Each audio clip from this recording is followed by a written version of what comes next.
이번 주 이슈입니다. 네. 코로나 때문에 많은 사회 뉴스가 묻히고 있는 가운데 가슴 아프기도 하고 너무 화가 나기도 한 사건이 있었습니다. 지금 뭐 검색어로도 많이 뜨는데요. 을왕리, 음주운전 가해자 이렇게 실시간 검색어가 많이 뜨고 있는데, 왜냐하면 오늘이 바로 그 음주운전 가해자의 그 실질 심사, 그러니까 구속영장 받기 위한 출석일이기 때문입니다. 아직 영장 발부됐다는 소식은 없죠? 네, 현재까지. 현재까지는 없습니다. 여러분들이 아마 우리가 지금 녹화하는 이 시간은 월요일 날 지금 6시 반. 6시 반입니다. 근데 네. 현재까지 이 영장 그 실질 심사 결과는 안 나왔고요.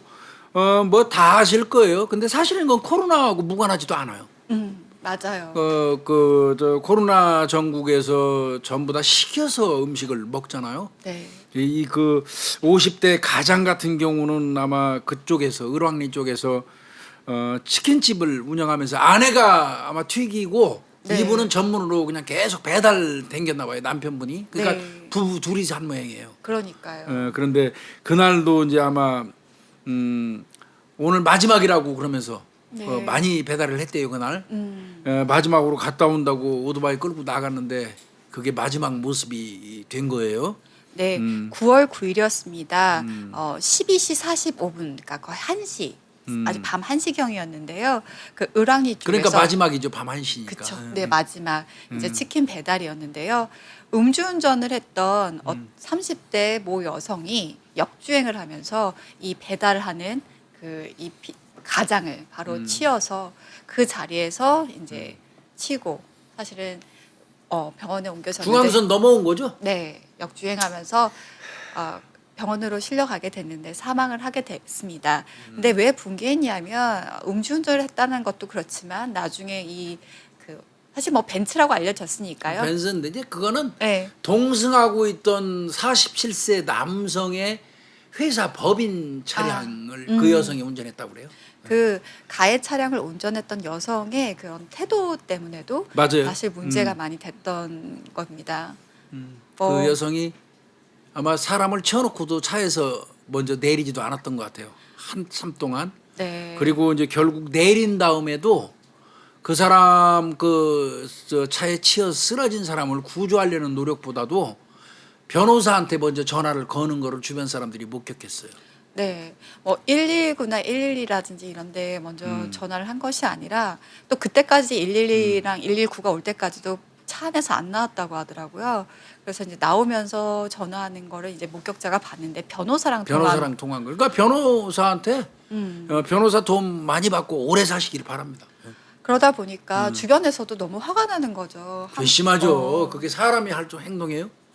그 차에 치이신 분은 누워 있는데 거기 가해한 사람은 나와 있지도 않고 또 옆에 동승자도 있었는데 동승자도 똑같은. 그 사람도 술 취했대요. 네. 그리고 0.1 정도가 나왔다고 하더라고요. 0.10%면은 옛날에는 0.10%부터 혈중 알코올 농도 이제 면허 취소 수치였는데 지금 법이 바뀌었죠. 네. 0.08% 이상이면은 이제 취소 수치예요. 그러니까 네. 이 여자는 만취죠. 0.10% 정도가 나왔으니까 술이 떡이 돼가지고 운전하다가 사고 친 거예요. 그러니까 역주행을 했겠죠. 네. 그러면서 이제 50대 가장이 열심히 일하는 50대 가장이 에이. 이제 사망하게 된 사건인데 더 안타까웠던 건 우리가 사실은 배달을 할 때 배달 앱을 사용해서 맞아요. 이렇게 시키는데 그 배달 앱에 아마 이 배달이 안 됐겠죠. 이제 배달하러 가는 과정에 사고가 났으니까. 그래서 아마 왜 배달이 안 오냐라는 것들이 아마 리뷰나 이렇게 앱에 올라왔던 것 같습니다. 그거에 대한 답변을 따님이 했는데 나 이거 보면서 가슴이 너무 아팠어요. 아, 정말요. 왜 안 오냐고 하니까 무슨 님, 우선 너무 죄송하다는 말씀을 드립니다. 저는 사장님 딸이고요. 손님분 치킨 배달을 가다가 저희 아버지가 교통사고로 참변을 당하셨습니다. 네. 치킨이 안 와서 속상하셨을 텐데 이해해 주시면 감사드리겠습니다.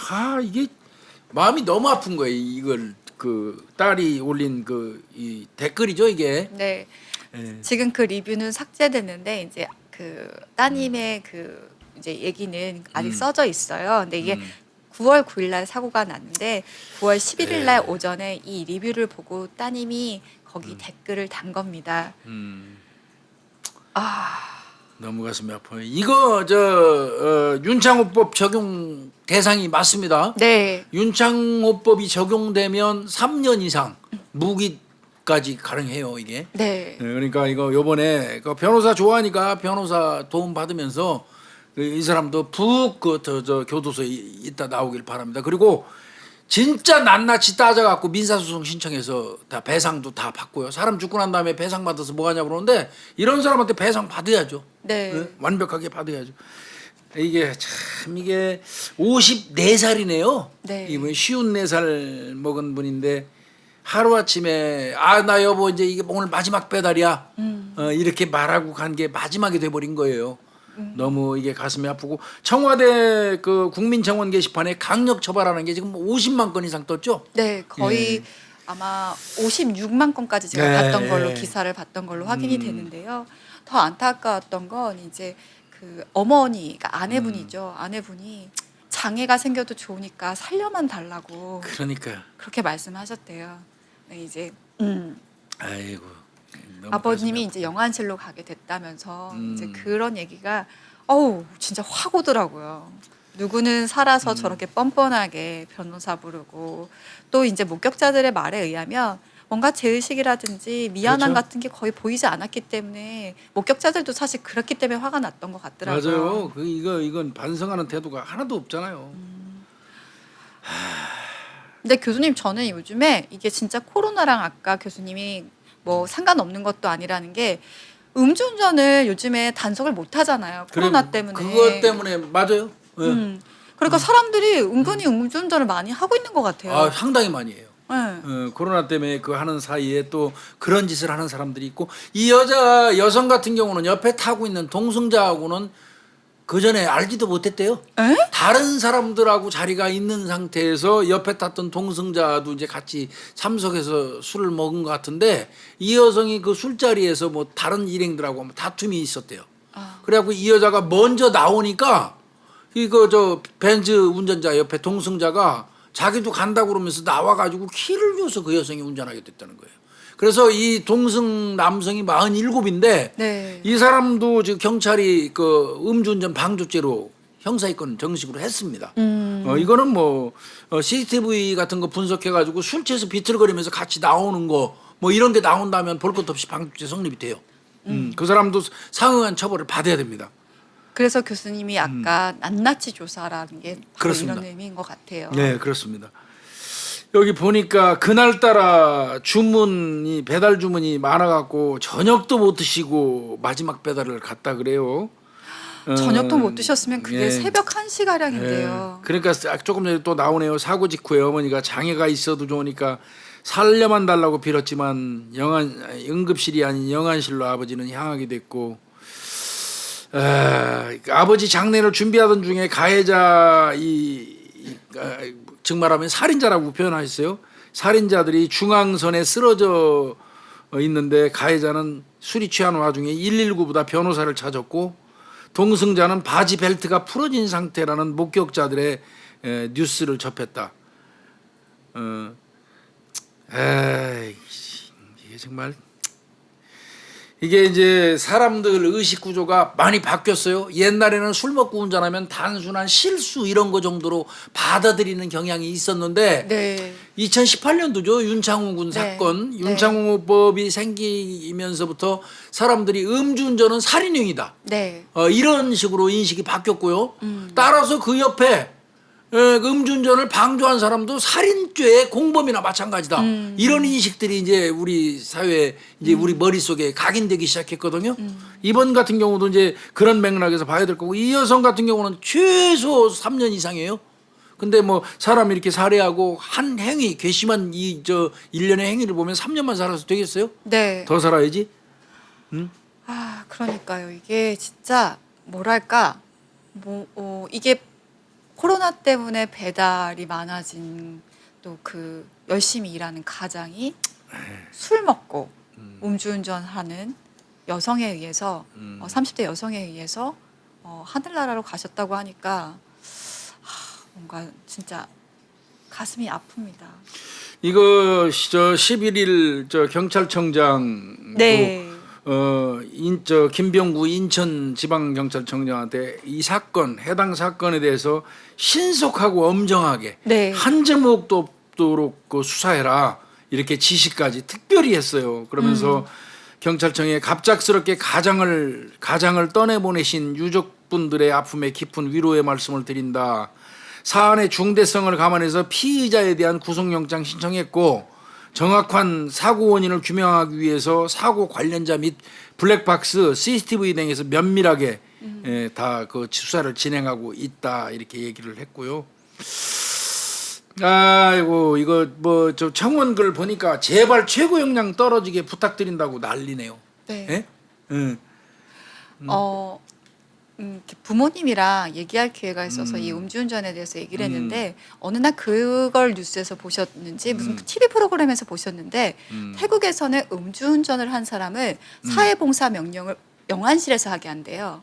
그래서 저 사람은 음주운전으로 들어왔다. 그래서 너 이게 시체 닦는 일을 시킨대요. 그래서 당신이 음주운전을 하게 되면 어떤 결과가 벌어질 거다라는 거를 사회봉사하면 느끼게 해준다는 거예요. 그래서 부모님이 저런 거 우리나라도 도입됐으면 좋겠다라는 얘기를 문득 하셨었는데 이 얘기 듣고 나니까 살짝 그 생각이 좀 들긴 하네요. 뭐 사실 예전에 이제 뭐 한간에서는 뭐 볼리비아 같은 데서는 음주운전하면 뭐 사형시킨다. 뭐 이런 얘기 등등도 있었는데 그거는 그 볼리비아 정부에 잠깐 군인이 정권 잡았을 때 반짝 잠깐 했던 거고 그게 기정사실화된 건 아니고요. 또 뭐 말레이시아 같은 데에서는 아내까지 남편이 음주운전하면 아내까지 하루 정도 가둬놓는 뭐 이런 것도 있고 호주 같은 데는 볼 것도 없어요. 일면에 이름하고 사진 그냥 아예 장식해 버립니다. 신문 딱. 예, 그냥 아예 또 뉴욕주 같은 데서는 그 차량 몰수해 버려요. 그러니까 우리나라가 아직도 음주운전 그 관련돼서는 윤창호법이 생겼기 때문에 그나마 강화가 됐지. 그 이전에는 음주운전 관련해서는 정말 약했어요. 음주운전 재범률이 몇 %인지 줄 아세요? 제가 알기로는 반이 넘는 걸로 알고 있어요. 47%. 네, 반 가까이 되죠. 그러니까 이거 음주운전 뭐 상당히 상습화된 범죄예요. 그러니까 술을 마시면 본인이 통제가 안 되기 때문에 운전대를 잡는 거잖아요. 예. 그러면 술을 먹지를 말던지 바깥에서 안에서 먹던지 아니면 옆에서 먹을 때 나 이게 운전대 잡을 수 있으니까 니네들이 좀 나를 케어해라라고 해야 되는데 계속 술 먹으면서 음주운전을 하는 게 그러니까 반복될 수밖에 없는 거죠. 그렇죠. 이게 47%면 음주운전은 뭐 거의 절반은 두 사람 중에 한 사람은 여전히 음주운전 한다는 소리예요. 이 사람은 뭐 이거 윤창호법은 이제 엄밀히 하면 이제 특가법입니다. 네. 윤창호법 같은 거 관련되면 벌금형이 없어요. 아예 벌금형 그 자체가 규정이 안 돼 있어요. 그냥 유기징역 3년 이상의 그냥 무기 또는 3년 이상의 징역이에요. 네. 뭐 이 사람이 뭐 그렇다고 이걸로 무기징역 받을 것 같지는 않습니다만은 그래도 3년 이상이니까 최하 3년이고 이거는 뭐 합의가 만약에 안 된다면 상당 기간 그 교도소에서 33살이니까 한 40대에서 나올지도 모릅니다. 네. 윤창호법이 뭐냐면 음주운전으로 사망한 사건에 대해서는 이제 벌금형이라든지 집행유예가 안 된다라는 없어요. 거죠. 예, 예. 네. 징역 일단 살아야 된다라는 건데 과거에 한 5년 정도 얘기가 됐다가 이제 사실 많이 떨어져서 3년 단기가 3년이 된 거죠. 그래서 이거는 지금 현재까지 뭐 구속영장 그 발부 여부가 결정이 안 되고 있는데 되겠죠. 이건 뭐 안 될 수가 없어요. 제가 볼 때는 무작정 발부되고요. 또 그리고 이 사람 솔직히 얘기해서 이제 일선에서 근무하다 보면 구속 안 시키면요 네. 오히려 위험해요. 네. 예? 네, 맞습니다. 오히려 위험합니다. 이 사람 교도소가 있는 게 오히려 안전해요. 그리고 증거인멸을 또 어떻게 할지도 모르고요. 그럼요. 이거 물론 이제 블랙박스라든지 이런 거 있으니까 뭐 BMW 정도 벤츠 정도의 블랙박스 없겠어요? 있겠죠. 뭐 그러니까 적나라하게 아까 차 안에서 진짜 그 찍힌 거 TV 보도에 좀 나온 것 같은데. 네, 맞아요. 예, 거의 뭐 이거는 처벌 받을 겁니다. 제대로. 오늘- 아우 참. 오늘 법원으로 출두할 때 그 패딩을 입고 나왔더라고요. 그래서 모자까지 푹 눌렀어가지고. 고유정이 꼴났구만. 예? 네. 그래서 지금 부끄러운 줄은 아는 모양이네. 네. 그래서 그것도 이제 그 실시간 검색어로 1, 2위가 막 올라오더라고요. 맞아요. 이게 음주운전 뭐 이런 거를 그 전에는 아까 내가 말씀드렸지만 무슨 실수, 고의가 없는 실수 이 정도 선으로 인식하던 거는 옛날 고려적 이야기예요. 네. 그 사람은 하나의 어떤 고의적인 행위로 인해서 원인에 있어서 자유로운 행위로 인해서 한 집안의 가장이 사망, 7남매 중에 막내래매요 그분이. 네. 한 집안의 가장이 사망하고 한 집안이 풍비박산하는 결과를 초래한 거 아닙니까?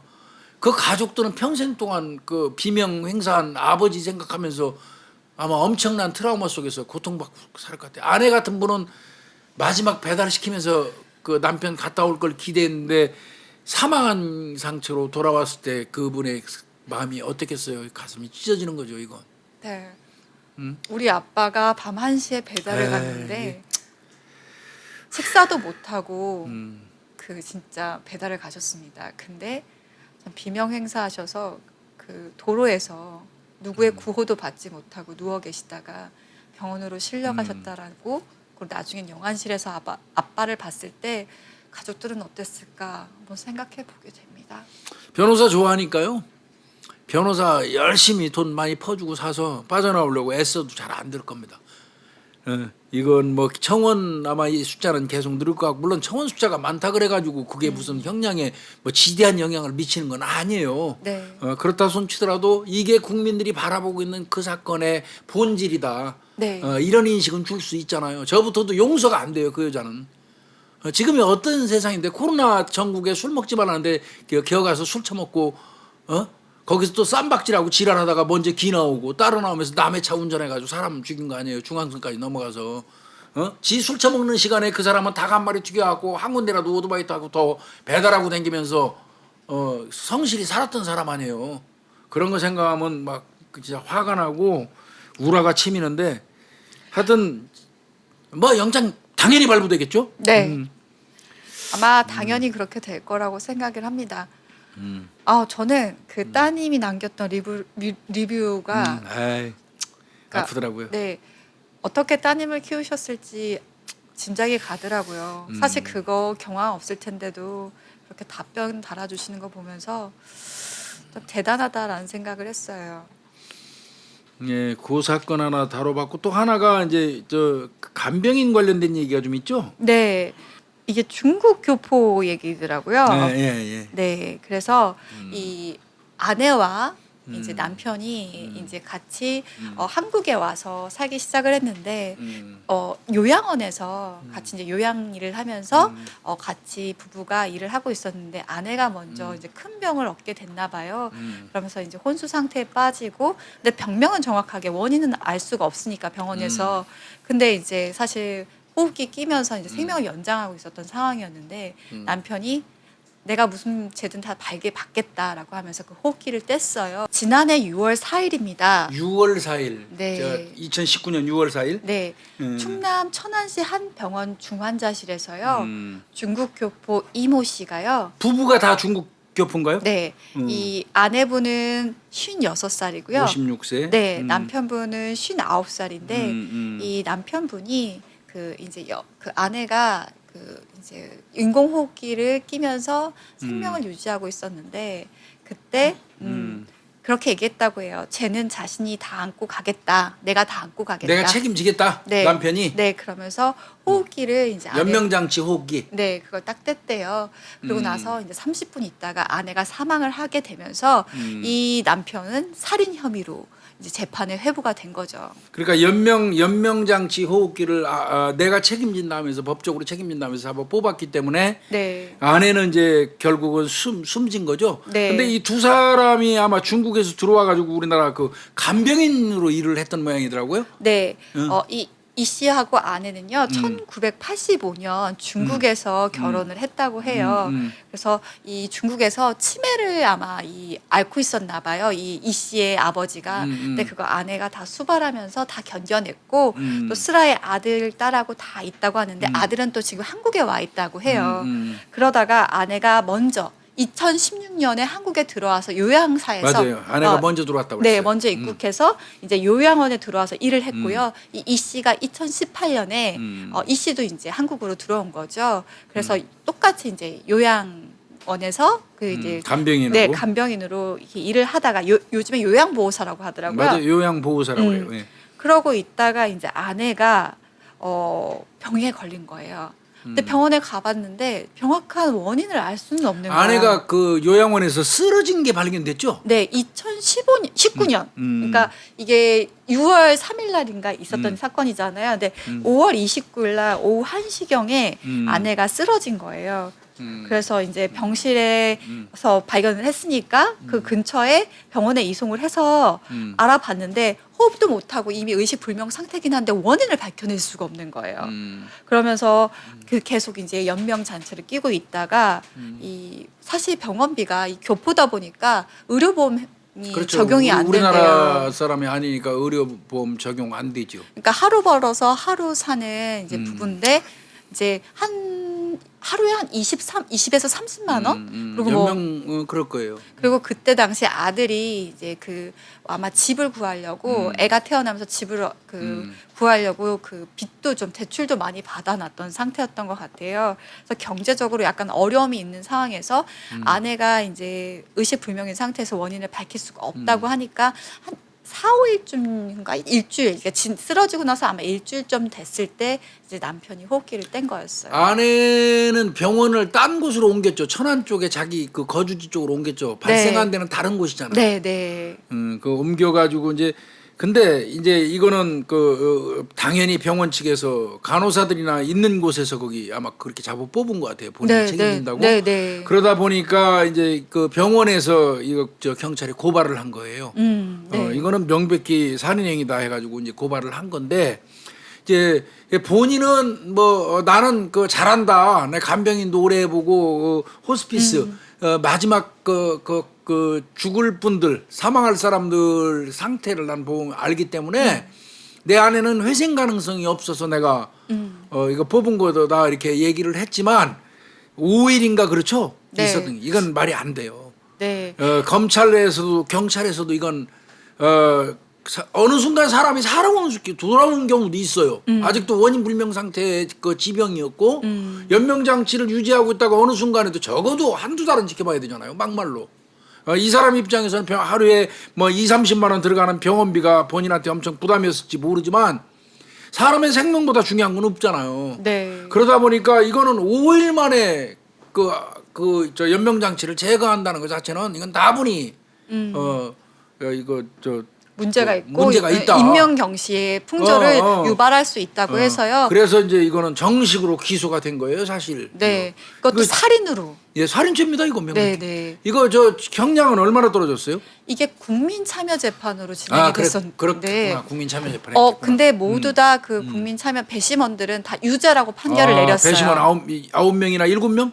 네, 7명이었던 예, 거예요. 7명일 거예요. 중요 사건 9명, 뭐 어지간한 사건은 한 9명이다. 9명입니까? 살인 사건은 9명. 네. 9명 중에서 배심원 다 모두 전체가 유죄. 네. 그래서 5명이 징역 5년, 5명이 징역 5년. 3명이 징역 4년. 4년. 네, 근데 한 명은 징역 3년으로 했고, 네. 많은 게 5명 많은 게 징역 5년이군요. 네. 그러니까 판사가 그냥 그거에 의해서 징역 5년 실형을 선고한 거래.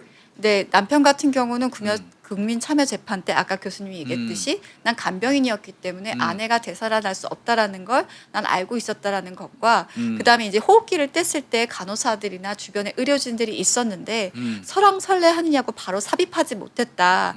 재삽입 못했다. 네, 지연이 됐다. 그러면서 남한테 떠밀어. 그렇게 되면서 이제 오로지 나의 책임만은 아니다라는 항변을 했대요. 근데 그걸 말이 안 되죠, 그죠? 못 산다는 건 지가 무슨 의료인이에요? 살지 못 살지 어떻게 알아요?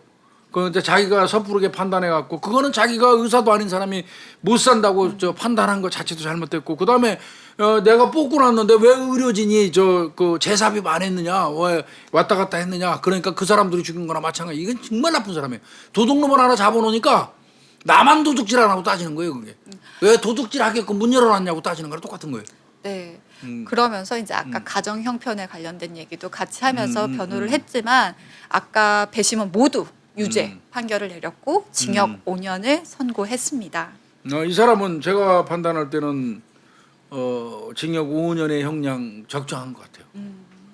뭐 아내를 고의로 살해하려는 뭐 의도? 사실은 뭐 고의 살해가 돼버린 거죠, 살인죄가. 그렇지만 뭐 우리가 일반적으로 알고 있는 그런 살인죄 형태는 아니잖아요. 네. 그래서 한 5년 정도 준 것 같은데 어찌됐건 참 아픈 사건이고요. 네.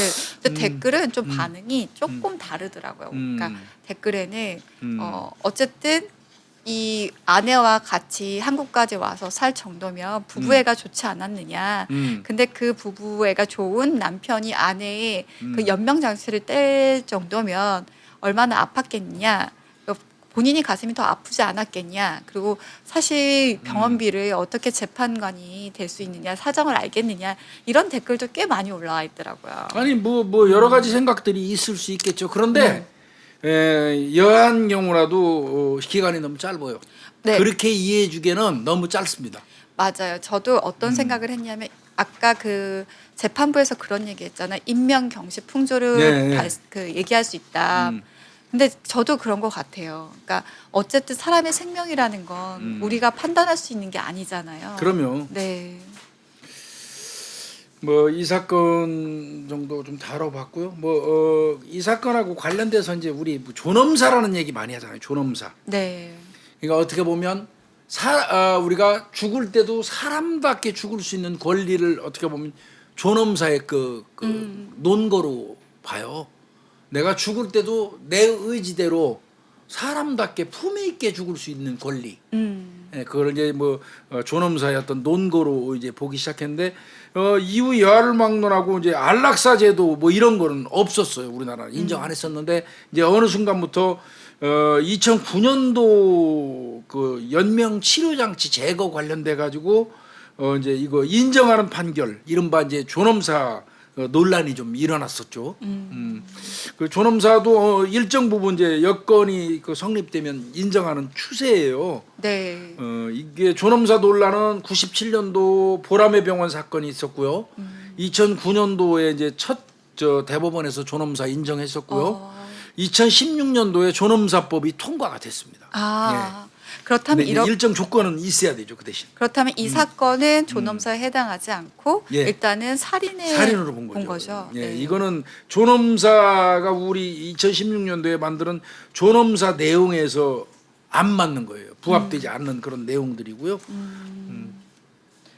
그 혹시 또 우리 구독자님들 아실지 모르겠다. 사전 연명 의료 의향서 하는 거 있어요. 사전에 연명 내가 무슨 일이 생기면 연명하기 위해서 의료 확인 의향 그러니까 사전 연명 의료 의향서 내가 만약에 이렇게 이 상황이 됐다 연명할 수밖에 호흡기로밖에 연명할 수 없는 상황이 됐다고 했을 때 나는 연명하겠느냐 하지 않겠느냐라는 거를 그거 하지 말아라. 라는 의향서를 이렇게 등록해 놓는다라는 그게 거죠. 건강 그 보험관리공단 같은 데 가서 등록할 수 있어요. 이게 이 남편이 또 근거로 내세웠던 게 뭐냐면 아내가 살아있을 때 내가 이제 간병을 많이 하다 보니까 이 죽음을 보잖아요. 혹시라도 내가 뭐 이렇게 호스피스 병동에 있어야 되는 상황이거나 이제 인공호흡기로 연명을 해야 되는 상황이면 날 살리지 말라라는 얘기를 많이 했었다고 하면서 남편이 그 얘기를 하더라고요. 그거는 이제 그게 입증이 안 되는 거예요. 맞아요. 그건 부부간에만 한 얘기고요. 뭐 아들들이나 자식들한테 했다고 하지만 그게 입증되는 건 아니잖아요.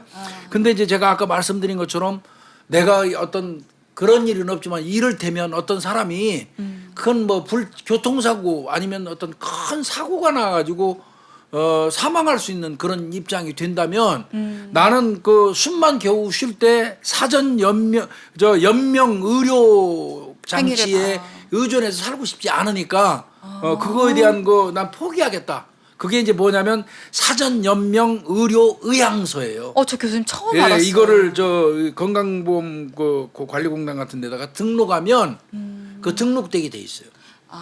저도 뭐 이런 얘기 하면 참 불편한데 그런 경우가 있다면 그러면서 이제 대체로 하는 게 뭐냐면 장기 기증까지 같이 해요. 사전 연명 의료 의향서. 내가 뭐 그 호흡기로 연명하는 거 나 원치 않는다. 그러니까 그거 하지 마라. 연명 장치 그 지속하지 마라. 그러면서 이제 뭐 장기는 뭐 기증한다. 이게 대체로 세트로 묶여서 하거든요. 이제 그런 그 등록 현황이 있는데요. 이게 지금 보니까요. 2018년도 3월 달에는 12,000건밖에 11,000건 정도밖에 없었는데 2019년 1월 28일 현재 11만 3,059명이 그 사전 연명 의료 의향서 등록을 했어요. 1년 사이에 거의 엄청나게 한 늘은 10만 겁니다, 명이 늘었네요. 예, 엄청나게. 지금 그래서 이거는 자꾸 느는 추세라고 합니다. 이거 하면서 이제 그러니까 이제 만약에 사전 연명 의료 의향서 같은 게 근거가 있는 상태라면 아까 저 중국 교포 관련된 것처럼 이제 그런 부분에서 논란의 소지는 아무래도 적겠죠. 그렇죠. 예. 오늘 진짜 새로운 거 알았네요. 예. 이게 이제 그런 부분이 있어요. 그래서 요 뭐 그런 부분은 잠깐 좀 한번 다뤄봤어요. 아시는 것 좀 네. 한번 알려드리는 것도 괜찮을 것 같아서. 생명에 대한 기준을 요즘에 좀 생각해 보게 되는 것 같아요. 네, 맞습니다. 어디까지가 의학으로 내가 살아야 될 것인가, 아니면 또 이제 그냥 의학에 의존하지 않고 어떻게 보면 자연스럽게 내가 사망할 것이냐라는 것들은 또 본인도 생각이 다 다르고 가족도 생각이 다르잖아요. 그래서 한번 이런 사건들은 또 기준을 현재는 재판에서 어떻게 바라보고 있느냐라는 걸 좀 이 기사 통해서 한번 본 것 같아요. 요거 하나만 얼른 읽어드릴게요. 제가 자세히 구체적으로 설명하는데 우리나라에서 네. 존엄사에 대한 사회적 논의를 촉발시킨 사건이 2008년도에 있었던 이른바 김할머니 사건이에요.